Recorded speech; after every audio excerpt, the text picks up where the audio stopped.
فقہ کا 5واں ماخذ ہے استحسان۔ استحسان کا لغوی معنی ہے کسی چیز کو اچھا بنانا، کسی چیز کو اچھا بنانا۔ اور اصطلاحی معنی کے لیے بہت سی تعریفات کی گئی ہیں، اصطلاحی معنی کے لیے بہت سی تعریفات کی گئی ہیں، لیکن علامہ کرخی رحمۃ اللہ علیہ نے جو تعریف کی ہے وہ تعریف زیادہ مشہور اور رائج ہے۔ علامہ کرخی رحمۃ اللہ علیہ نے یہ تعریف کی ہے: الاستحسان هو ان يعدل المجتهد عن ان يحكم المسألة بمثل ما حكم به في نظائرها لوجه اقوى يقتضي العدول عن الاولين۔ اور ایک اور تعریف یہ کی گئی ہے: قطع المسألة عن نظائرها بما هو اقوى۔ دونوں کا حاصل یہ ہے کہ قطع المسألة عن نظائرها کہ کسی مسئلے کو اس کی نظیر سے قطع کر دینا، اس کی نظیر کا جو حکم ہے، یہ بھی قیاس کی ایک صورت ہے نا۔ استحسان قیاس خفی کہلاتا ہے۔ قیاس کی دو قسمیں، قیاس جلی اور قیاس خفی۔ استحسان قیاس خفی ہے۔ تو قیاس میں یہ ہوتا ہے کہ اگر کتاب اللہ کے اندر حکم موجود نہیں ہے اور سنت رسول اللہ کے اندر حکم موجود نہیں ہے، تو جو مسئلہ ہم سے پوچھا گیا ہے اس کی نظائر تلاش کرنا اور اس کو نظیر پر لوٹا کر نظیر کا حکم لگانا۔ لیکن استحسان میں ہوتا ہے کہ کتاب اللہ میں مسئلہ موجود نہیں ہے، سنت رسول اللہ میں موجود نہیں ہے، لیکن اس کی نظیر موجود ہے، لیکن استحسان میں وہ مسئلہ نظیر پہ نہیں لوٹاتے۔ یہ فرق ہے قیاس جلی اور قیاس خفی میں۔ استحسان میں وہ مسئلہ نظیر پہ نہیں لوٹاتے، نظیر موجود ہوتی ہے، بلکہ کوئی ایسی وجہ موجود ہوتی ہے نہ لوٹانے کی، ایسی قوی وجہ کہ اس وجہ کو لے لیتے ہیں اور نظیر پر مسئلے کو لوٹانے کو چھوڑ دیتے ہیں۔ نہیں سمجھے؟ قیاس میں تو یہ ہوتا ہے نا، ہم سے ایک مسئلہ پوچھا گیا، ایک فرعی مسئلہ، ہم اس کو اس کی نظیر پر لوٹاتے ہیں کہ اس کی جیسی جو صورتیں ہیں ان میں حکم دیکھیں، جو حکم ان کا ہوگا وہی حکم اس کا ہوگا۔ لیکن استحسان میں نظیر بھی موجود ہے، لیکن نظیر کا حکم اس میں نہیں لگا رہے۔ نہ لگانے کی وجہ یہ ہے کہ کوئی ایسی بات ہمارے سامنے ہوگی جو اس سے بھی زیادہ بہتر ہوگی اور اس سے بھی زیادہ قوی ہوگی۔ وہ بات کیا ہو سکتی ہے؟ تعریف میں کہا ہے نا کہ دلیل اقوا، وہ قرآن کی کوئی آیت بھی ہو سکتی ہے کہ جس کی وجہ سے نظیر کے ہوتے ہوئے ہم نظیر کا حکم اس پر نہیں لگا رہے، یا وہ کوئی حدیث بھی ہو سکتی ہے۔ مثلا آپ سے پوچھا گیا بے سلم سے متعلق مسئلہ کہ بے سلم جائز ہے یا جائز نہیں ہے،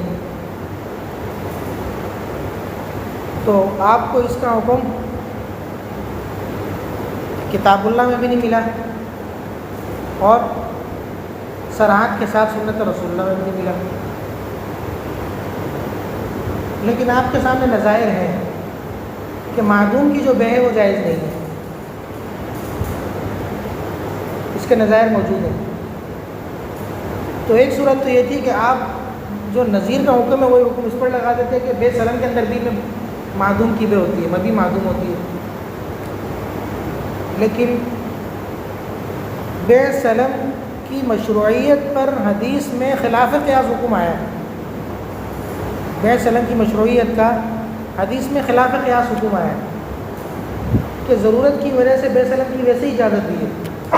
اگرچہ ضابطے کی روح سے بے سلم کی اجازت بنتی نہیں ہے، ضابطے کی روح سے اجازت بنتی نہیں ہے، لیکن آپ علیہ السلام نے لوگوں کی ضرورت کو دیکھتے ہوئے خلاف قیاس اس کی اجازت دی ہے۔ تو جب خلاف قیاس اجازت ہمارے سامنے ہے اور وہ بھی سنت کے ذریعے ہے، تو وہ سنت تو بڑھ کر ہے اس نظیر سے، اس قیاس سے بڑھ کر ہے، تو ہم سنت کو لے لیں گے اور خلاف قیاس حکم کو ثابت کر دیں گے اور قیاس کو چھوڑ دیں گے۔ نہیں سمجھے؟ خلاف قیاس جو حکم ہے،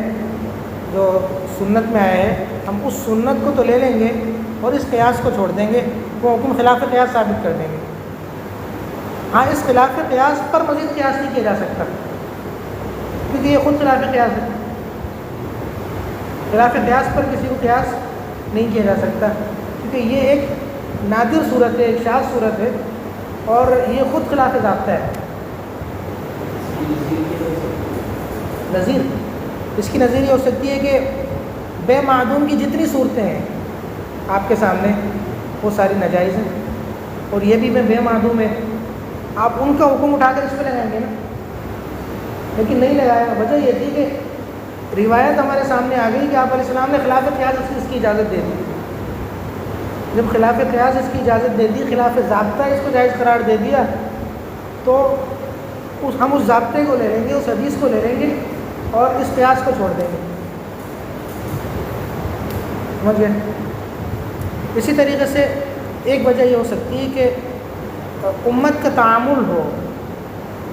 مثلا استثناء کا مسئلہ آپ سے کسی نے پوچھا،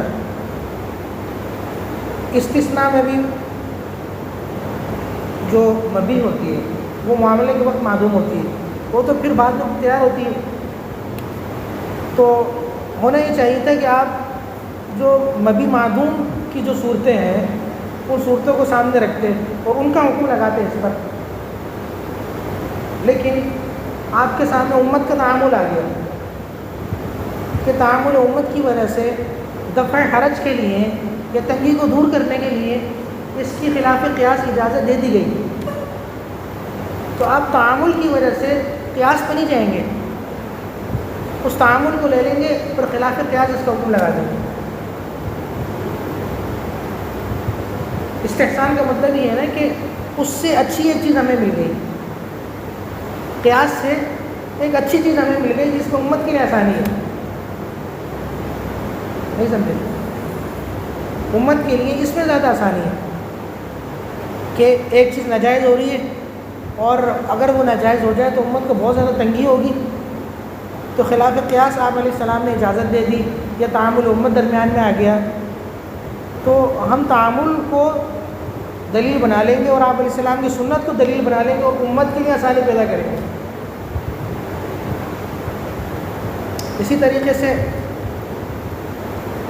ضرورت کی بنیاد پر بھی، ضرورت اور حاجت کی بنیاد پر بھی قیاس کو چھوڑا جاتا ہے۔ مثلا ایک شخص ہے جو اضطرار کی کیفیت میں ہے اور اس کے پاس کھانے کے لیے کچھ نہیں ہے، اگر وہ مردار نہیں کھاتا تو وہ مر جائے گا، اگر وہ مردار نہیں کھاتا تو وہ مر جائے گا، تو قیاس کا تقاضا تو یہ ہے کہ مردار کھانے کی اجازت نہ ہو، لیکن ضرورت کی وجہ سے ہم نے مردار کھانے کی اجازت دے دی، اگر مردار کھانے کی اجازت نہ دیں تو سخت تنگی میں مبتلا ہو جائے گا، جان سے چلا جائے گا۔ تو بعض چیزیں ایسی ہیں جن کی وجہ سے قیاس کو بھی چھوڑ دیا جاتا ہے اور قیاس سے اچھی ایک چیز ہمارے ہاتھ آ جاتی ہے، اس اچھی چیز کو ہم لے لیتے ہیں اور قیاس کو چھوڑ دیتے ہیں۔ وہ تعامل بھی ہو سکتا ہے، وہ حدیث بھی ہو سکتی ہے، وہ قرآن کی کوئی آیت بھی ہو سکتی ہے، وہ کسی چیز پر امت کا اجماع بھی ہو سکتا ہے، وہ کوئی چیز بھی ہو سکتی ہے، ہم اس کو لے لیں گے اور قیاس کو چھوڑ دیں گے۔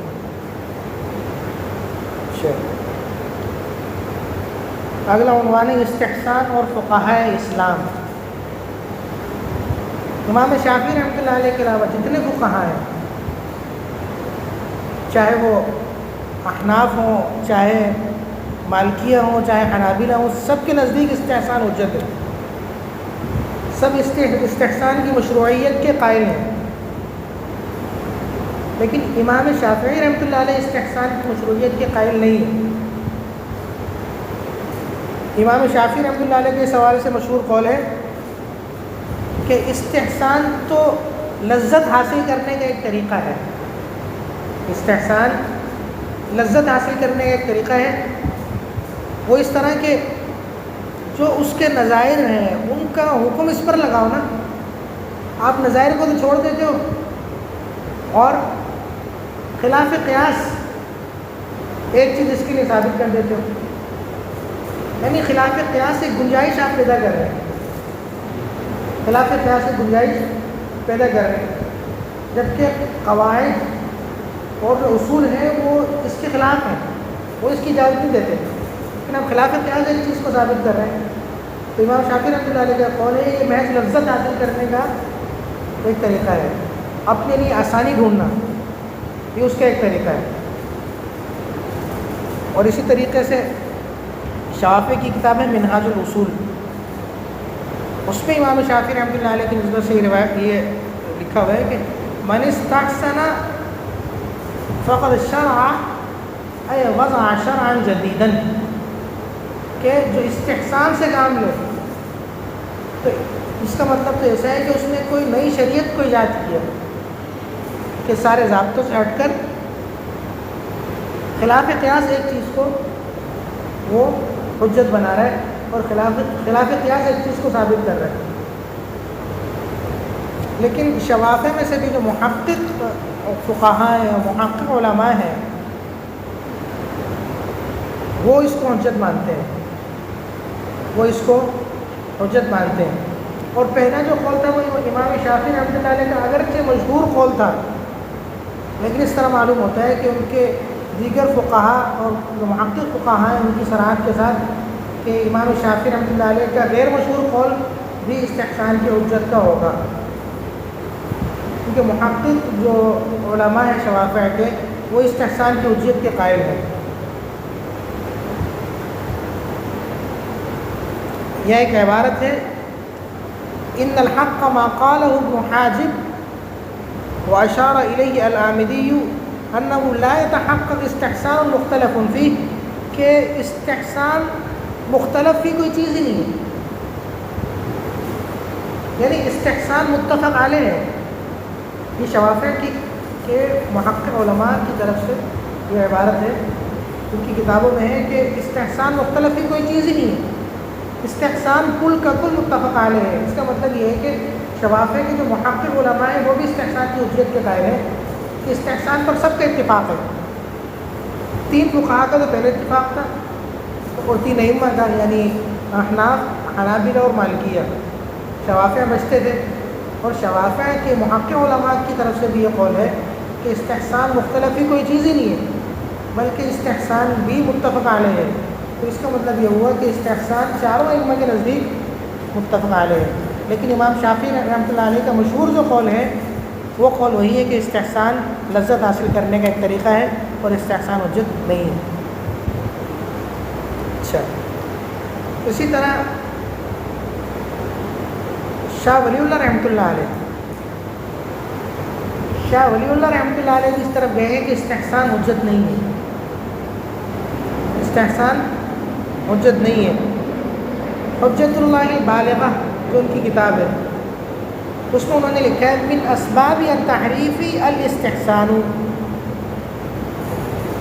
کہ دین میں تحریف کے جو اسباب ہیں ان میں ایک سبب استحسان بھی ہے۔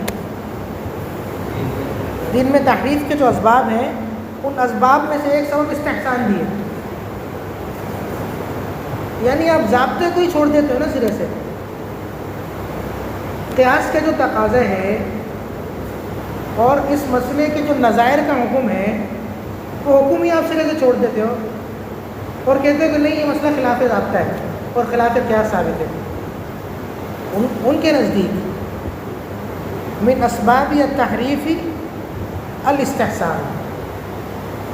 کہ دین میں تحریف کے اسباب میں سے ایک سبب استحسان بھی ہے کہ آپ خلاف ضابطہ خلاف قیاس کسی چیز کو ثابت کر رہے ہیں۔ لیکن پھر ان حضرات کا جواب یہ دیا جاتا ہے کہ ممکن ہے ان کے نزدیک استحسان سے مطلق استحسان مراد نہ ہو، مطلق استحسان ان کے اس قول سے مراد نہ ہو اور مطلق استحسان پہ رد نہ ہو، بلکہ اس استحسان پہ رد ہو جو اتباع ہوا کے لیے جس کو اختیار کیا جائے اور خلاف ضابطہ ایک چیز کو اپنے نفس کی آسانی کے لیے گھڑا جائے اور اپنے نفس کی آسانی کے لیے اسے اختیار کیا جائے خلاف ضابطہ، تو وہ تو برا ہے۔ لیکن اگر کوئی چیز خلاف قیاس ہے اور اس پر سنت سے کوئی دلیل ہے یا قرآن سے کوئی دلیل ہے یا تعامل امت سے کوئی دلیل ہے تو اس کو تو مانیں گے۔ ان کا جواب یہ دیا جاتا ہے کہ ممکن ہے ان کے نزدیک استحسان سے مطلق استحسان مراد نہ ہو، بلکہ وہ استحسان مراد ہو جس میں اتباع ہوا شامل ہو۔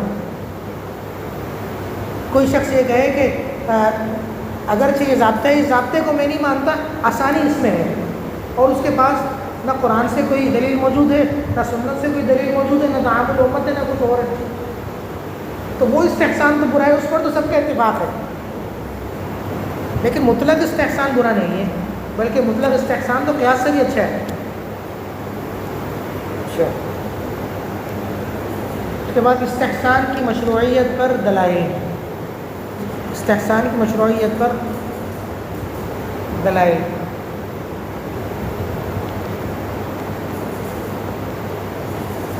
سب سے پہلے قرآن سے جو استحسان کی مشروعیت پر پہلی دلیل ہے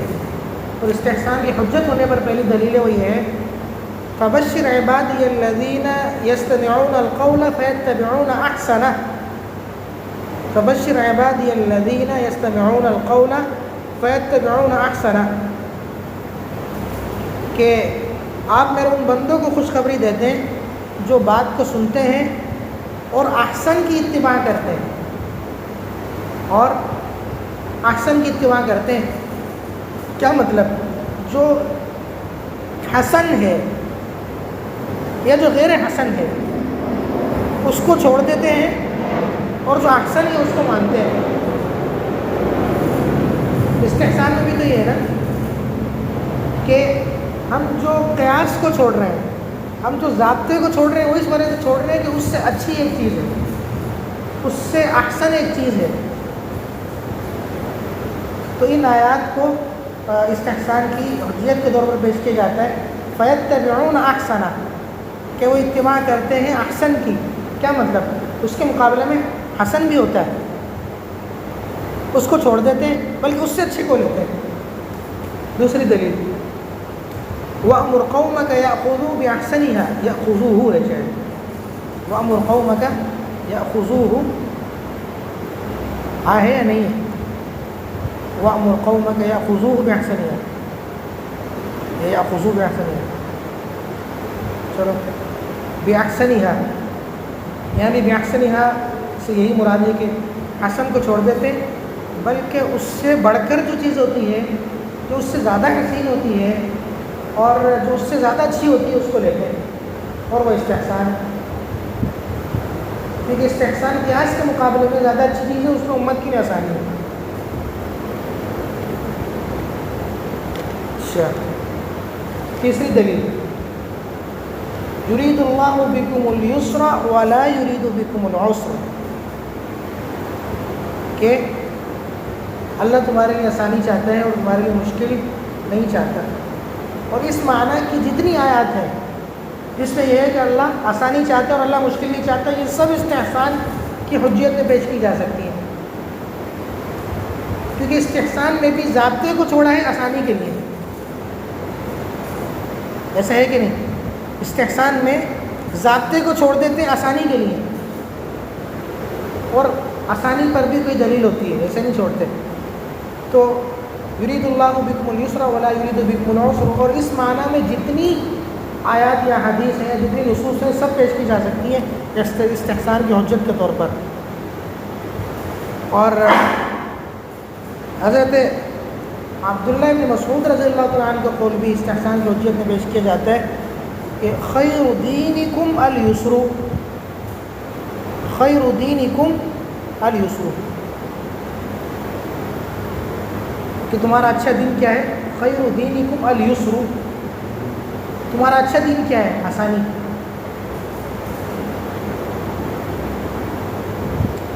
اسی طرح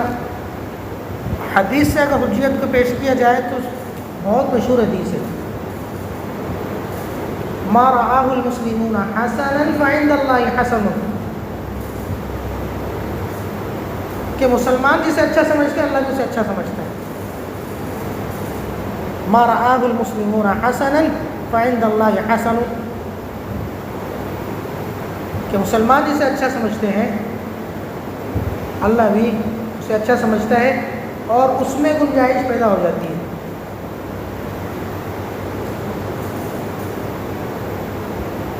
اور اسی طریقے سے پھر مختلف